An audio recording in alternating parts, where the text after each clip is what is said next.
Assalamualaikum warahmatullahi wabarakatuh. Halo, selamat pagi. Hari ini kita akan membahas materi baru, yaitu materi mengenai mekanisme debit, kredit, saldo normal, dan penggolongan akun. Sebelumnya, Ibu akan menyampaikan tujuan pembelajaran kita hari ini. Setelah pembelajaran ini, siswa diharapkan mampu untuk menjelaskan bagaimana mekanisme debit, kredit, dan saldo normal dalam akuntansi perusahaan jasa. Kedua, siswa diharapkan mampu untuk menjelaskan dan menggolongkan akun-akun ke dalam kelompoknya. Baik, langsung saja kita ke materi yang pertama, yaitu mekanisme debit, kredit, dan saldo normal. Kalian pasti tidak asing lagi kan dengan kelima akun ini, karena sebelumnya kalian sudah mempelajari persamaan dasar akuntansi. Kelima akun ini pasti akan mengalami perubahan, baik penambahan maupun pengurangan. Sehingga dalam pencatatannya pun akan mengalami perubahan, baik posisi debit maupun kredit. Yang pertama, aktiva atau aset atau harta. Ketika bertambah akan dicatat di sisi debit, dan ketika terjadi perangan maka akan dicatat di sisi kredit. Sehingga pada akhir periode, saldo normal akun aktiva harus berada di sisi debit. Kedua, akun kewajiban atau utang. Dicatat di sisi kredit apabila terjadi penambahan dan dicatat di sisi debit apabila terjadi pengurangan. Sehingga di akhir periode, saldo normalnya harus berada di sisi kredit. Kemudian yang ketiga adalah akun modal atau ekuitas. Akun ekuitas akan dicatat di sisi kredit ketika terjadi penambahan dan dicatat di sisi debit ketika terjadi pengurangan. Sehingga pada akhir periode, saldo normal dari akun modal adalah di sisi kredit. Kemudian yang keempat adalah pendapatan atau revenue.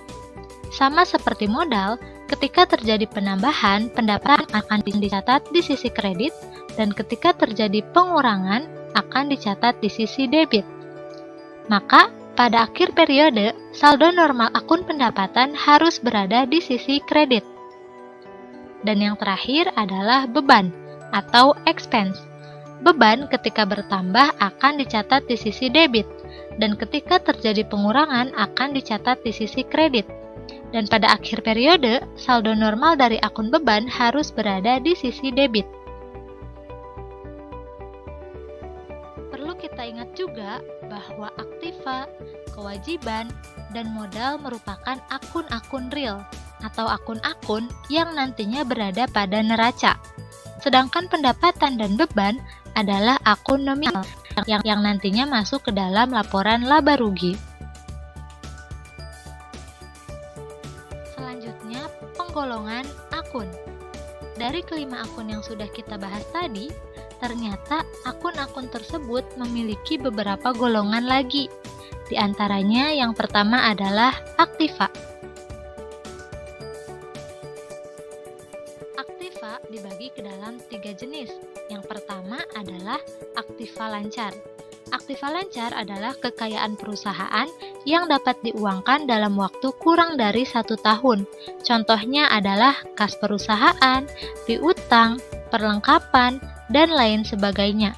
Kedua adalah investasi sementara berupa surat-surat berharga yang dapat diperjualbelikan, dan yang ketiga adalah aktiva tetap. Aktiva tetap ini dibagi menjadi 2, yaitu aktiva berwujud, contohnya gedung, mesin, kendaraan, dan aktiva tidak berwujud, contohnya adalah hak merek dan franchise. Kemudian, penggolongan akun berikutnya adalah utang. Utang merupakan kewajiban yang harus dibayar oleh perusahaan. Kewajiban dibagi menjadi 3 jenis. Yang pertama adalah utang jangka panjang atau kewajiban jangka panjang. Contohnya adalah utang bank, utang obligasi, dan utang hipotek. Yang kedua adalah utang jangka pendek. Contohnya adalah utang usaha. Dan yang ketiga adalah utang lain-lain. Golongan akun yang berikutnya adalah akun modal atau ekuitas. ekuitas terbagi ke dalam beberapa golongan. Yang pertama adalah modal sendiri atau modal dari pemilik perusahaan. Yang kedua adalah modal saham. Yang ketiga, laba tidak dibagi. Dan yang keempat adalah modal sumbangan. Berdasarkan jenis sumbernya, modal juga dibagi menjadi dua. Ada modal eksternal dan modal internal yang diperoleh dari perusahaan atau pemilik perusahaan.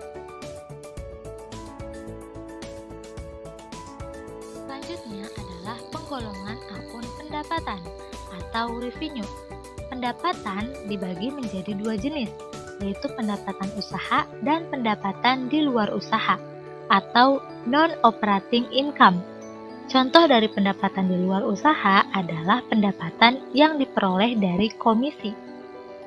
Dan yang terakhir adalah beban atau expense. Beban juga terbagi ke dalam dua jenis, yaitu beban usaha atau operating expense dan beban di luar usaha atau non-operating expense.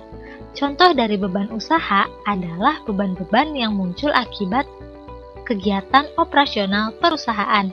Contohnya adalah beban sewa, beban gaji, beban listrik, dan lain sebagainya.